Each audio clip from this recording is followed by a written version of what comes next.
God morgon allihopa och välkomna till det här morgonmötet med fakulteten. Idag ska vi få höra lite mer om resursfördelningen. Jag heter Johanna Erlandsson och jag är kommunikationschef på fakulteten. Marie Kreutzer, ekonomichef, kommer att berätta om detta. I slutet så kommer det finnas en liten stund för frågor och om ni vill ställa en fråga så skriv den i chatten så hjälper jag till att ställa den till Marie. Då lämnar jag över ordet till dig Marie och jag kan se att du... Så ja, jättebra. Tack så mycket. Mitt namn är då Marie Kreutzer och jag jobbar här på fakulteten som ekonomichef. Nu ska vi se här.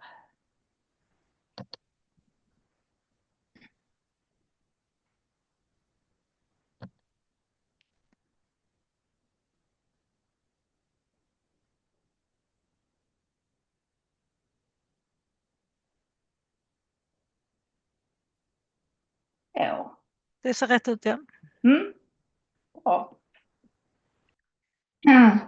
Idag skulle vi prata om resursfördelningen 2025. Och för att ni ska få en liten överblick så har jag tänkt att gå igenom först lite övergripande. Vad är en resursfördelning och vilka resurser finns? Sen tänkte jag prata lite grann om vilka förutsättningar vi har inför 2025. Hur budgetprocessen har sett ut nu 2024 när vi har planerat 2025. Våra statsbudgetanslag lite kort och sedan så går vi över till den resursfördelning som vår styrelse har beslutat om för 2025. Vi pratade lite om utbildningsanslaget, nya tjänster, forskarinfrastrukturerna, CCM, lokaler, våra gemensamma kostnader och sen en liten summering. Då går vi över till övergripande. Vad är en resursfördelning? Ja, det är ju ekonomiska resurser i vårt fall som fördelas mellan olika enheter, mellan olika institutioner och verksamheter inom fakulteten. Resurserna som vi får är ju till för att täcka och stödja vår forskning, vår utbildning, personal, infrastrukturer och administrativa funktioner. Ja, vilka resurser finns då på fakulteten? Och vilka resurser har vi med i vår resursfördelning? Om vi tittar på intäkterna här 2023 så ser ni hur förhållandena ser ut här. Vi har då först anslag. Anslag ges av staten till utbildning och forskning.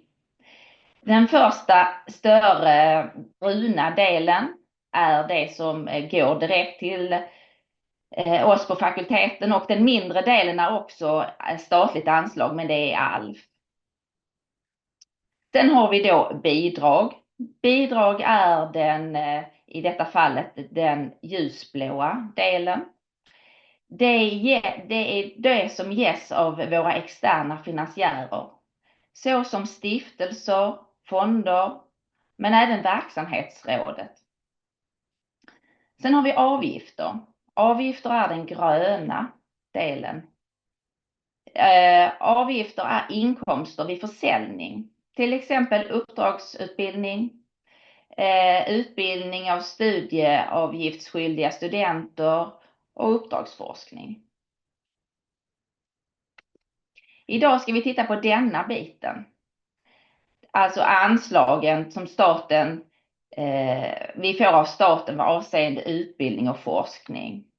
Och förhållandet ser ungefär ut så här. Ni ser den blåa är grundutbildningen och den gråa är forskningen.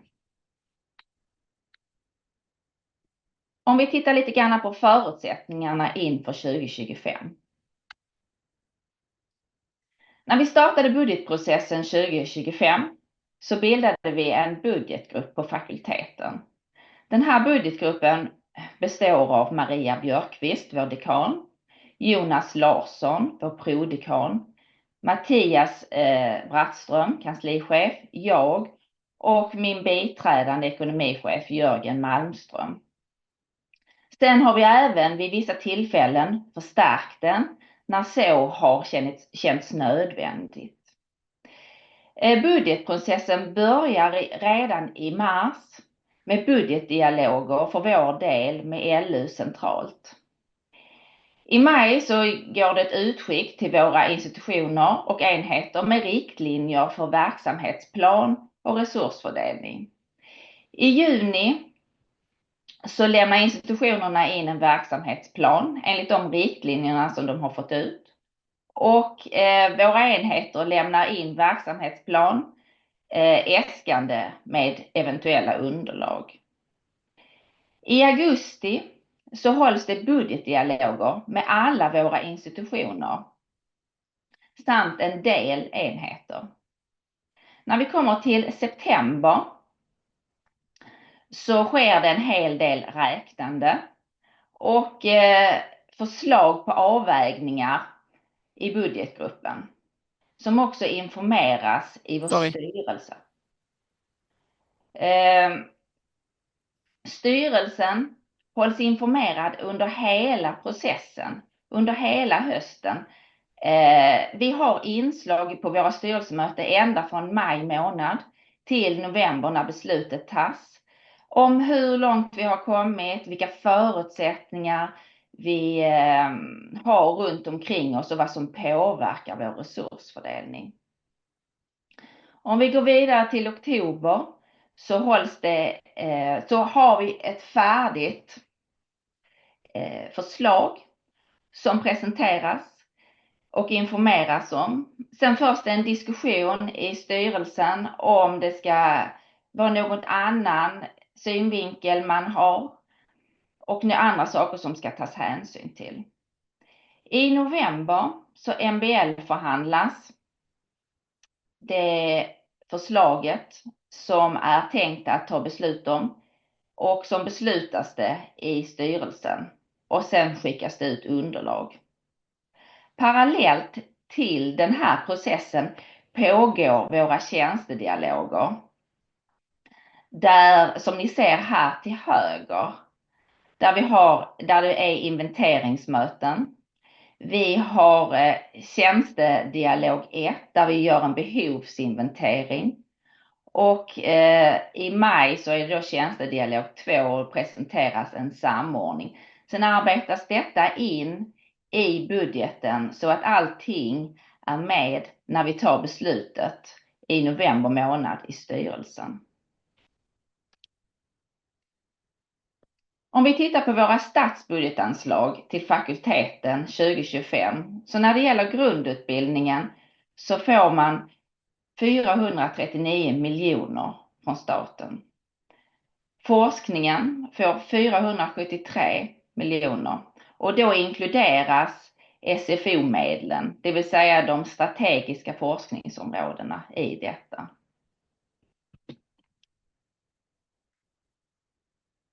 Om vi tittar på den resursfördelning som nu är beslutad och börjar med utbildningen. Som ni såg på tidigare bild när jag pratade om statsbudgetanslaget så får grundutbildningen 439 miljoner i statsbudgetanslag. I detta så fasas de korta kurserna ut. 2024, det vill säga i år, så har vi livslångt lärande, pengar för det. Det får vi inte 2025 längre. Detta är en satsning som man gjorde under pandemin som nu inte kommer att finnas kvar. Hela landet har vi fortfarande 2025, men 2026 har vi inte det längre utan då får vi 2,2 miljoner. Nya platser basår får vi cirka 2 miljoner för. Sen har vi då stimulansmedel för internationalisering och denna minskar 2025 till 208. Sen har vi också hyreskostnader inom grundutbildningen som slår fullt ut 2025. Här ser ni hela grundutbildningen, deras resursfördelning. Det börjar med ramtilldelningen, sen kommer kompletterande utbildning, läkare och studieavgifter. Så totalt så lägger vi en resursfördelning med intäkter på 449 miljoner. Sen har vi då kostnadsbiten. Den första delen är poster som beslutas i vår resursfördelning. Det handlar om finansieringsgarantin, om ledningsuppdrag för tidigare dekaner och prefekter och medkul. Bakgrunden till uppdelningen är att det poster som fakultetsstyrelsen beslutar om är sådana som tidigare bedöms vara viktiga att ha kontroll över på fakultetsnivå. Resterande poster som kommer under är sådana poster som beslutas av grundutbildningen. Och de nämns här i resursfördelningen för kännedom. Och som ni ser längst ner så har grundutbildningen lagt totalt sett en budget på minus 7,6 miljoner. Tjänster. Ja, det är positivt att säga att vi har 2025s resursfördelning är oförändrad finansiering. En professor har en forskningsfinansiering på 64% plus 8% om man har cancer, har från Cancerfonden eller VA. Ett forskningslektorat har också 64% plus 8% om man har VA eller Cancerfonden. Och sen så har vi då GU-lektoraten som har 28% plus 8% vid VA och Cancerfonden. De nya tjänsterna som finns med i resursfördelningen 2025 ser ut enligt följande. Vi har 2 stycken GU-lektorat. Det ena är allmänmedicin och det andra är internmedicin. Vi har ett lektorat, ett forskningslektorat i virologi. Vi har en professur i anestesi och sen har vi en bultjänst i fysioterapi. Vi har ytterligare ett GU-lektorat där ämnet kommer att bestämmas senare. Sen har vi 3 stycken medicinsk forskning, lektorat, där en är förenad. Och allra sist så har vi en tjänst som heter till ledningens disposition. Det är en tjänst som förfaller om den inte är utnyttjad det budgetåret. Och sedan så tar man upp den igen för att veta om att den finns. Och här ser ni, det här syftar helt tillbaka till de här tjänstedialogerna som ni ser till höger. Sen har vi forskningsinfrastrukturer. Större förändringar i finansieringen av infrastrukturer och centrumbildningar. Ja, vi har fortsatta satsningar vad gäller NBIS, BioMS och VRBIS. Sen har vi nya satsningar också här på fakulteten.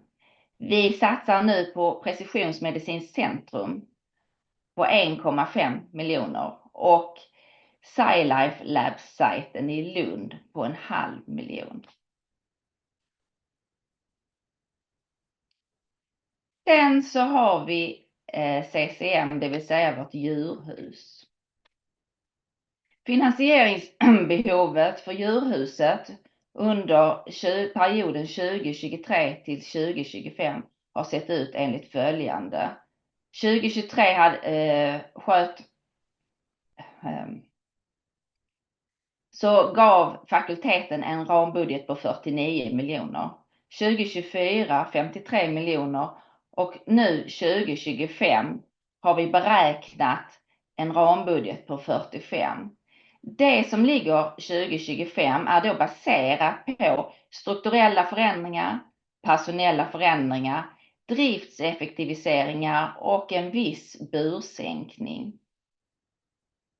När vi hade uppe detta i styrelsen för beslut, så var inte det slutgiltiga beslutet vad gäller djurhuset taget, utan hela denna delen var villkorad.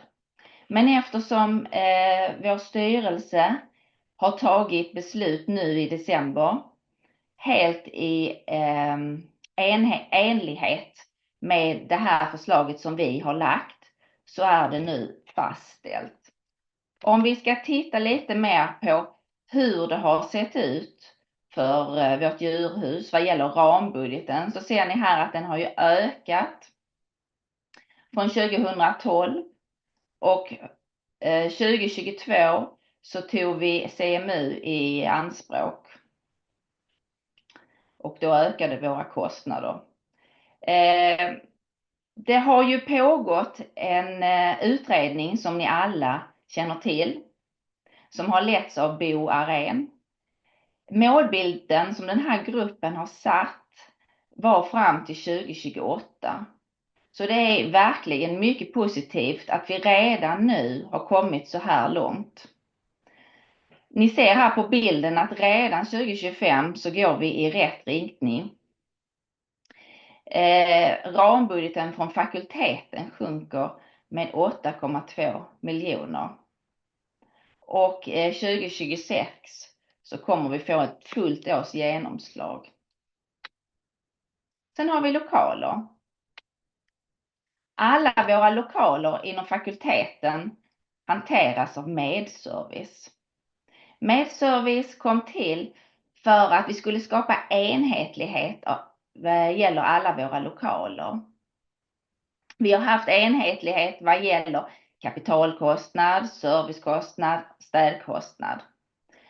Men man började med att sätta olika hyror för CRC-komplexet och för BMC-komplexet.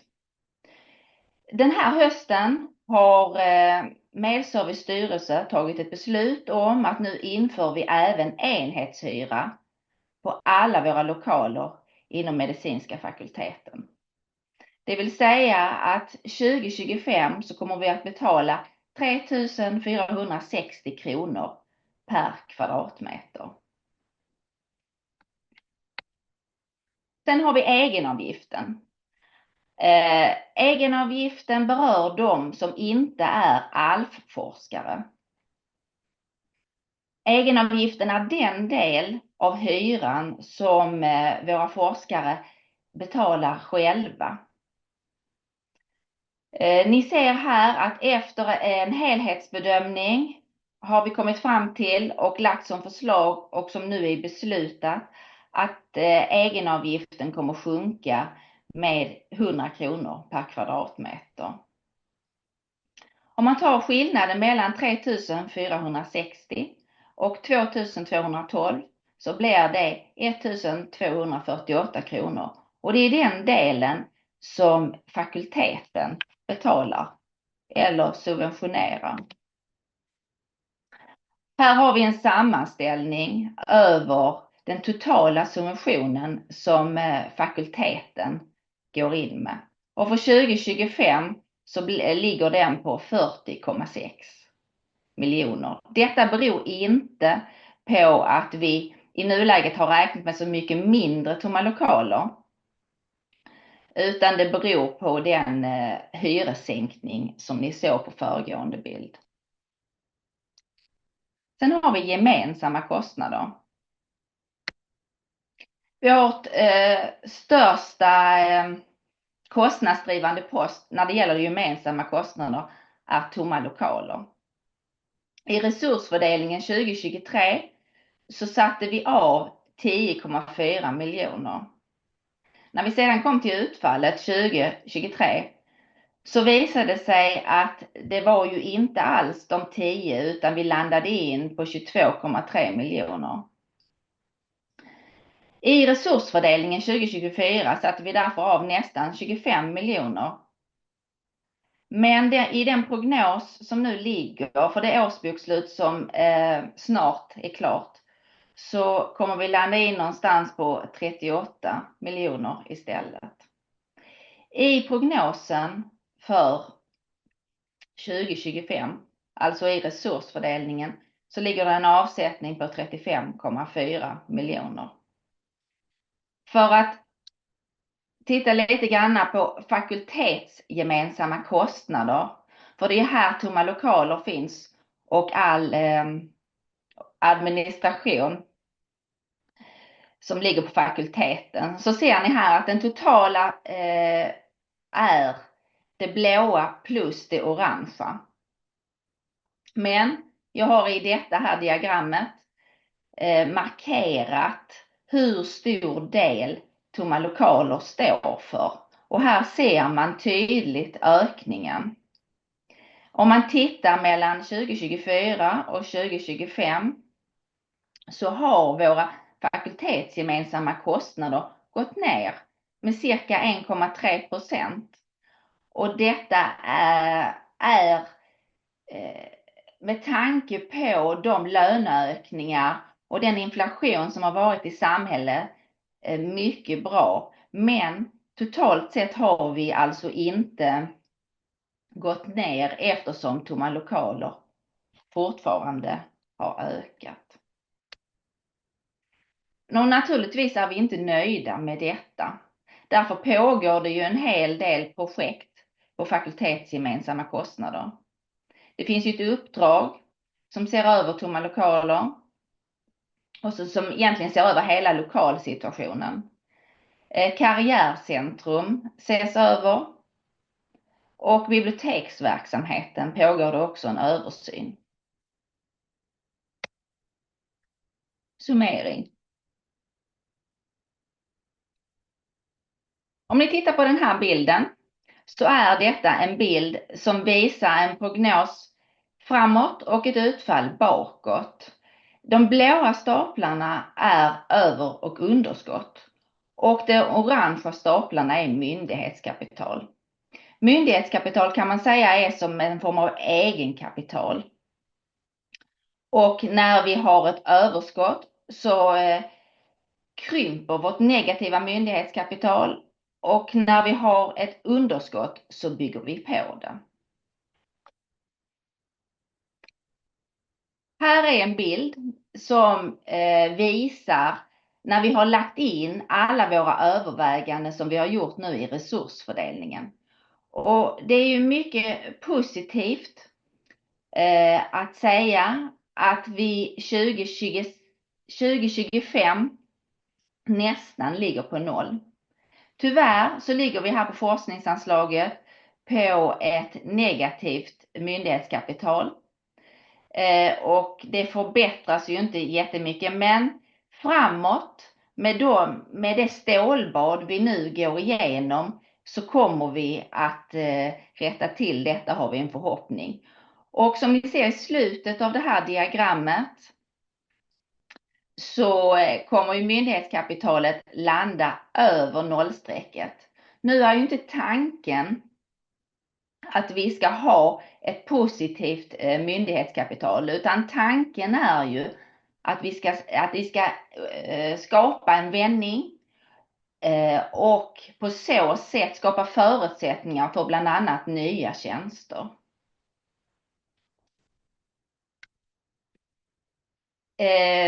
Vår resursfördelning för 2025 är ju upptryckt, men den finns ju även på den här länken att läsa.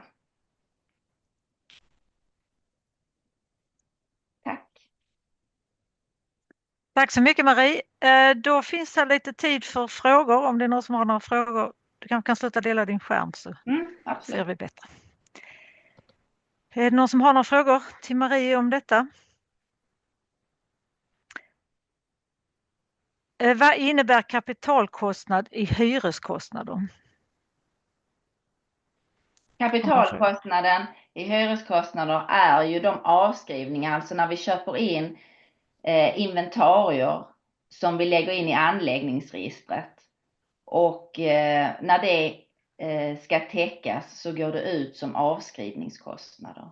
Om det är klargjorde. Du får också tack för superbra och tydlig presentation. Tack. Kan du lägga länken till resursfördelningen i chatten? Var det någon som frågade om här också? Kan jag göra. Ja. Det var en följdfråga på den här om kapitalkostnaden. Är det individuella forskares inköp också som ingår i det? Det beror på hur det är klassat. Det finns en lista på vad medservice står för. Så det är medservicekostnader som räknas med här? Är det så? Man kan tänka. Det är det ju. Mm. Det är det ju. Mm. Ja. Ja. Ja, det är inte medservice utan det är ju hela fakulteten. Jag De förstår. bara hanterar den Just delen. det. Mm. Vad skulle du säga är det viktigaste anledningen till att vi nu har kommit så nära och ett nollresultat? Jag tror att det är de åtgärder vi har gjort tidigare år. Men detta årets stora åtgärd är ju djurhuset. Och de beslut och det arbete som har pågått där. Mm. Skulle jag säga är det allra största. Nu var det fokus mest på forskningsdelen här, men grundutbildningen går ju då med förlust som det ser ut, eller minus i alla fall. Ja. Vad finns det någonting jobbar man på någonting där när det gäller kostnader? Ja, man jobbar ju hela tiden på att effektivisera och för att se om så att man får så bra utbildning till de resurser man har. Mm. Vad är prognosen för att återgå till den lönetäckning från fakulteten som lektorer och professorer är anställda på, 80%? Det kan jag inte uttala mig om nu, utan det är ställningstagande som vi får ta framåt. Mm. Ja, det var nog de frågorna, om ingen annan har någon mer fråga här som ni kommer på. Så var det nog de frågorna vi hade. Då tackar jag så mycket Marie för detta och jag ska passa på eftersom vi nu är nära jul önska alla god jul och ha en trevlig ledighet och vi kommer tillbaka nästa år. Nästa möte blir, vet jag redan nu, blir den 15 januari och det handlar om VR-anslag och hur man söker det. Så ses vi 2025. Hej då! Hej då!